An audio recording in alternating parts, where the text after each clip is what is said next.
E aí, meus amigos, tudo bem? Tô aqui de volta para falar mais uma vez com vocês sobre hipertrofia muscular. Então, dando continuidade ao conteúdo que nós fizemos na primeira videoaula, hoje nós vamos falar de uma outra via metabólica conhecida como via calcineurina NFAT. Tudo bem? Pessoal, só para deixar claro, o que é NFAT? O que significa essa sigla NFAT? NFAT são os fatores de ativação nuclear de transcrição, tá? Os fatores nucleares de ativação da transcrição. Mais à frente eu vou explicar para vocês o que é transcrição e qual a importância desses fatores nucleares para o desenvolvimento da hipertrofia, para o ganho de massa muscular em si. Beleza?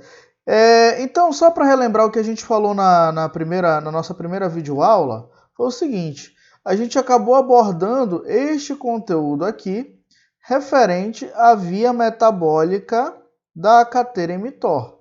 Então, eu esmiucei toda essa via metabólica aqui para vocês. Eu peço desculpas que naquele vídeo eu acabei tirando o cursor e algumas coisas talvez não tenham ficado tão claras por conta de eu não estar apontando com o cursor como eu estou apontando agora. Vocês podem visualizar aí, tá bom? Hoje não vai acontecer isso, beleza?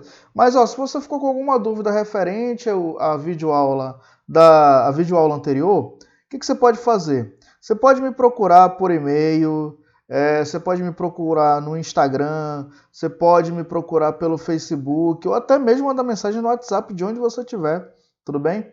Lá no meu Instagram você vai ter um link para entrar em contato comigo.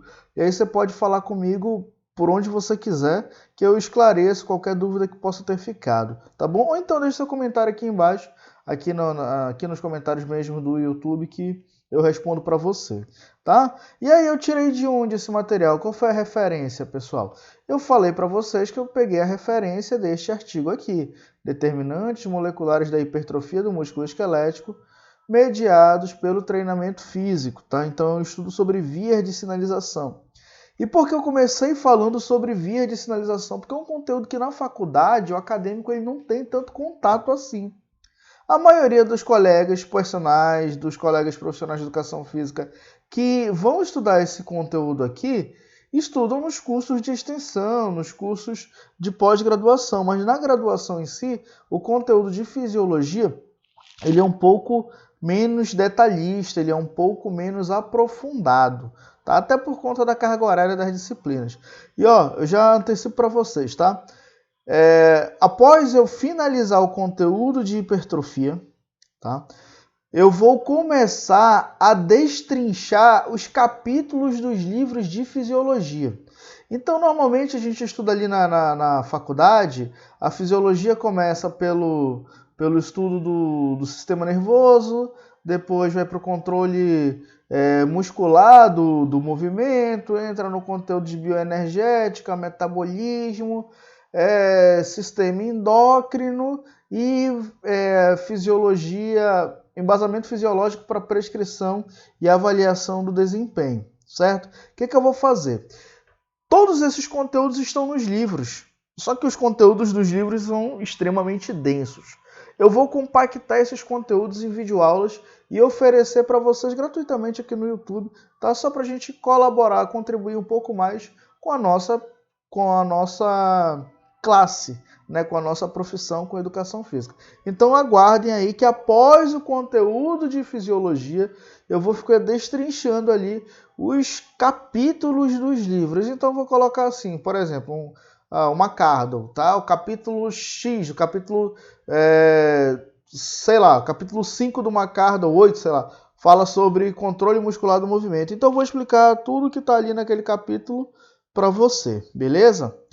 Mas vamos dar continuidade aqui ao nosso conteúdo de hoje. E a via metabólica que nós vamos falar é a via da calcineurina NFAT. Pessoal, olha só que interessante. A gente aprende lá na graduação que para a contração muscular acontecer é preciso de cálcio, certo? Então o que nós estamos vendo aqui? Nós estamos vendo a imagem, tá, de uma fibra muscular. Vocês estão vendo aqui acima a membrana sarcolemal ou simplesmente sarcolema. Vocês estão vendo as invaginações da membrana conhecidas como túbulo T ou túbulo transverso. Aqui nós estamos vendo canais de entrada de sódio e saída de cálcio, enfim. Dentro da fibra muscular, o que nós estamos visualizando aqui, onde está passando o cursor, é o retículo sarcoplasmático. E o que é o retículo sarcoplasmático? É uma organela muscular, uma organela celular, presente no músculo esquelético, que tem a função de armazenar cálcio. Então, a função do retículo sarcoplasmático é armazenar cálcio. Guarda isso aí. Beleza? O cálcio fica ali, então, no retículo sarcoplasmático, que parece um encanamento, parece uma rede de tubos, uma rede de canos ali da sua casa, por exemplo. Tá? Na membrana do retículo sarcoplasmático, pessoal, nós temos uma estrutura conhecida como... Associada ao retículo sarcoplasmático, nós temos ali uma estrutura conhecida como cisterna, que é uma espécie de torneira, tá, do retículo sarcoplasmático. Então, se eu imaginar que o retículo sarcoplasmático é como um encanamento, a água desse encanamento sai por algum lugar. Sai por qual lugar? Pela torneira. Então, o retículo sarcoplasmático acaba possuindo cisternas, tá? E essas cisternas estão ligadas ao túbulo T, tá? E aí acaba formando o que a gente conhece como tríade. O que é essa tríade? É o túbulo transverso, é a cisterna e o retículo sarcoplasmático. A união dos três forma a tríade.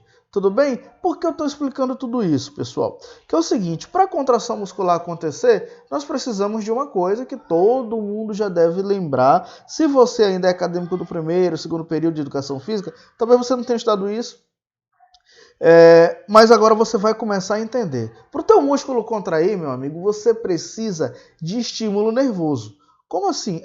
O seu cérebro, o seu sistema nervoso central, ele coordena, de certa forma, as ações. Via alguns neurônios conhecidos como eferentes, eles transmitem a informação para a medula, transmitem uma informação para a medula, e da medula partem neurônios motores que vão inervar os seus músculos. E esses neurônios motores, tá? Esses nervos que vão ali inervar os seus músculos, eles despejam próxima à membrana da fibra muscular algo que a gente conhece como neurotransmissor. Olha o nome, neurotransmissor. O que ele faz? Ele transmite uma informação nervosa. E essa informação nervosa, pessoal, esse impulso nervoso, acaba por despolarizar a membrana plasmática do músculo ou sarcolema do músculo. Então, olha só o que vai acontecer. A membrana é despolarizada, ou seja, essa membrana fica excitada e o impulso elétrico é transmitido através da membrana até o túbulo transverso. Então, o impulso parte da membrana, chega ao túbulo transverso, e no túbulo transverso, pessoal, nós temos uma estrutura conhecida como receptor de hidropiridina. Que nome bonito, né? Receptor de hidropiridina. Pelo amor de Deus, Agnello, como é que eu vou fazer para lembrar disso? Você tem duas opções. Primeiro, você fica assistindo, ou então você compra um cachorro, ou melhor, pega um cachorro de doação e dá o nome dele de receptor de hidropiridina. Nunca mais você vai esquecer. Quando te perguntarem por que tu colocaste o nome do teu cachorro de receptor de hidropiridina, tu fala que eu assisti uma videoaula e aprendi que o receptor de hidropiridina é uma estrutura conectada ao túbulo T que vai transmitir para uma outra estrutura uma mensagem, e essa mensagem acaba por liberar cálcio. O pessoal vai falar, você está ficando doido. Você fala, não, estou ficando inteligente. Beleza? Então, pessoal, voltando para cá, brincadeiras à parte, a mensagem chega ao túbulo T, o impulso elétrico, né, que foi propagado após a despolarização da membrana, chega ao túbulo T, entra aqui nesse túbulo T e ativa um receptor conhecido como receptor de hidropiridina. Pessoal, o receptor de hidropiridina tem um contato direto com o retículo sarcoplasmático através de uma estrutura que está na cisterna do retículo sarcoplasmático. Essa estrutura que está na cisterna do retículo sarcoplasmático é chamada de receptor de rianodina ou simplesmente canal de rianodina. Vejam bem, o que acontece com essas conexões? Qual o resultado dessas conexões ou dessas interações? O impulso elétrico chegou no receptor de hidropiridina. Esse receptor de hidropiridina, por ter um contato físico com o canal de rianodina, foi lá e estimulou o canal de rianodina. É meio que um choque que eles recebem. Lembra lá daquele episódio do Chaves? Que todo mundo tá ligado na toma, que uma pessoa pega um choque ali por tocar num fio desencapado, e aí vem o outro personagem, sei lá, vem o Seu Barriga e encosta ali, vem a Dona Florinda e encosta, vem o professor Girafales e encosta, todo mundo pega choque. Aqui acontece mais ou menos do mesmo jeito. Uma estrutura vai estimulando a outra, tá? O receptor de hidropiridina, então, entra em contato com o canal de rianodina e o canal de rianodina abre a cisterna, ou seja, abre a torneira do retículo sarcoplasmático. Já que tem cálcio no retículo sarcoplasmático, o que vai acontecer? Esse cálcio deixa o retículo sarcoplasmático e vai então para o sarcoplasma, vai para o citoplasma da fibra muscular. E lá no citoplasma da fibra muscular, pessoal, duas coisas muito interessantes vão acontecer com o cálcio. A primeira delas, que é a mais comum de você aprender durante as aulas de fisiologia na faculdade, é essa daqui. O cálcio, ele vai se ligar a uma proteína reguladora da contração muscular conhecida como troponina C, ou simplesmente troponina. O que é troponina? É uma proteína que está ligada ao filamento fino, né? A principal proteína do filamento fino é a actina, então a troponina está conectada ali ao filamento fino por meio de uma outra proteína conhecida como tropomiosina, que meio que envolve as actinas. Então, imagina o seguinte, imagina se você é uma pessoa religiosa, você já deve ter visto que nos terços existem cordas e existem bolinhas. Imagine o seguinte, que o complexo troponina-tropomiosina é parecido com um terço. A troponina é uma bolinha e a tropomiosina é uma linhazinha, tá? E esse terço, esse complexo troponina e tropomiosina envolve outras proteínas que são conhecidas como actinas, tá? As actinas são proteínas do filamento fino, isso aí provavelmente vocês já viram nas aulas iniciais de anatomia, biologia, enfim. Beleza? Então o que acontece, pessoal? O cálcio, quando se liga a essa troponina C, ele ativa essa troponina C, e essa troponina C roda e leva, como ela está ligada à tropomiosina, ela leva consigo a tropomiosina e libera pontos de conexão para a contração muscular. A contração muscular ela vai acontecer por conta de actinas e miosinas. A miosina que vocês estão vendo aqui na imagem é essa partezinha em cor de rosa, essa partezinha aqui em cor de rosa, mais central, e as actinas, essa partezinha mais fina aqui em cima. O que acontece? Essa parte cor de rosa só consegue se conectar às actinas se os sítios estiverem liberados. E para o sítio ficar liberado, sítio de conexão, sítio de ligação, para o sítio ficar liberado é preciso que as tropomiosinas e as troponinas liberem esses locais. Para haver essa liberação, então, precisa chegar cálcio. Então, pessoal, o cálcio está para a troponina igual o dia 5 está para o estagiário. Ou seja, quando o estagiário recebe aquele salário, muitas vezes atrasado, o que ele faz? Ele rola de felicidade no chão da academia, não é? O que acontece aqui, então? A troponina, quando recebe o cálcio, ela gira de felicidade, leva consigo a tropomiosina e aí o músculo contrai. Beleza. Após a contração cessar, o que vai acontecer? O cálcio, então, ele vai retornar ao retículo sarcoplasmático, só que esse retorno é um retorno mediante a transporte ativo. O que é um transporte ativo? É um transporte que acontece de um ambiente menos concentrado para um ambiente mais concentrado. Como assim? É um transporte que vai fazer com que você gaste energia. Não sei em que cidade você está, mas eu imagino que na sua cidade, aquele horário de 6 horas da tarde é um horário muito complicado para o trânsito, enfim. Naquele horário você tem que ir para um terminal de ônibus. E aí você olha para o ônibus que você tem que entrar, para o trem, para o metrô, você vê que aquilo tá até o tucupi de gente, aquilo tá lotado de gente. Como é que você faz? Você vai entrar ali com facilidade? Não, você vai entrar com muita dificuldade, você vai gastar muita energia. Então o transporte ativo, você vai fazer força para entrar ali. O transporte ativo quer dizer que é o transporte do ambiente menos concentrado para o mais concentrado e por isso gasta energia. Que energia é essa, pessoal? Qual é a energia biologicamente utilizável pelo nosso corpo? É o ATP. Por isso, a cerca, que é a enzima que pega o cálcio do sarcoplasma e manda para o retículo sarcoplasmático, significa o seguinte: cerca é cálcio ATPase do retículo sarcoplasmático.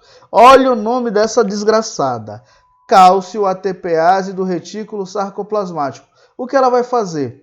Ela pega o cálcio e joga para dentro do retículo sarcoplasmático, usando ATP. Por isso o nome cerca. Normalmente eu vou fazer uma aula para vocês só sobre enzimas. E aí eu vou explicar para vocês por que dos nomes das enzimas. As enzimas recebem as suas nomenclaturas de acordo com o substrato que elas atuam e a reação que elas estão catalisando. Ou seja, cálcio ATPase do retículo sarcoplasmático. Qual é o substrato dela? É o cálcio. O que ela está fazendo com o cálcio? Transportando para onde? Para o retículo sarcoplasmático. De que maneira esse transporte? É ativo, portanto gastou ATP. Cálcio ATPase do retículo sarcoplasmático. Ah, repetiu muito isso? Claro, é para ficar na tua cabeça. Beleza? Agora vamos chegar aqui na parte que mais interessa para a gente neste momento da aula, que é a hipertrofia muscular. Pessoal, o cálcio ele tem capacidade de se ligar a uma proteína que é ativada pelo aumento da concentração de cálcio no músculo. Essa proteína é conhecida como calmodulina e vocês estão vendo aqui, tá? Que está escrito calmodulina. O cálcio se liga a essa calmodulina e forma um complexo conhecido como cálcio-calmodulina. Olha só que interessante, que criatividade dos pesquisadores, né? O cálcio se ligou à calmodulina, criou-se então o complexo cálcio-calmodulina. Esse complexo tem uma característica muito interessante que é ativar uma outra proteína conhecida como calcineurina, e a calcineurina vai conseguir atravessar o núcleo, tá? Ou simplesmente estimular alguns fatores nucleares. E esses fatores nucleares, pessoal, ativam a transcrição de genes relacionados com o remodelamento muscular. Como assim? Não entendi. A calcineurina, ela consegue chegar lá, ela consegue ativar alguns genes que entram no núcleo da sua fibra muscular. Esses genes, então, ou melhor, essa calcineurina estimula alguns genes que estão lá no seu DNA, tá? Que estão no seu DNA, e esses genes, após estimulados ou após expressos, vão sintetizar, vão produzir proteínas, tá? Que vão fazer com que o seu músculo se regenere. Essas proteínas normalmente são proteínas contráteis, são proteínas que foram desgastadas ali mediante a contração do músculo.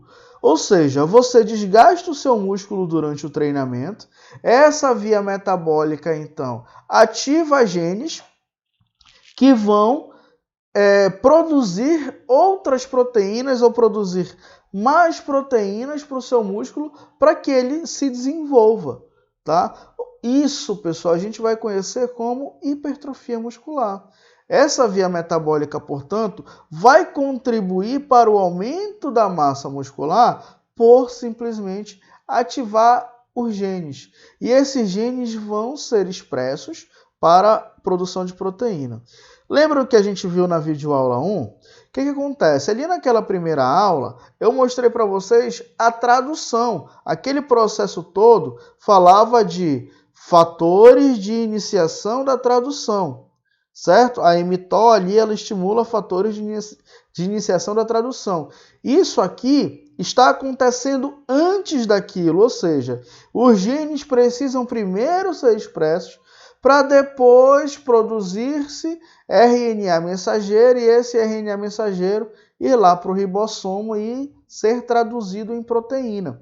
Então, o que eu estou falando aqui para vocês é o que vai acontecer antes daquele momento.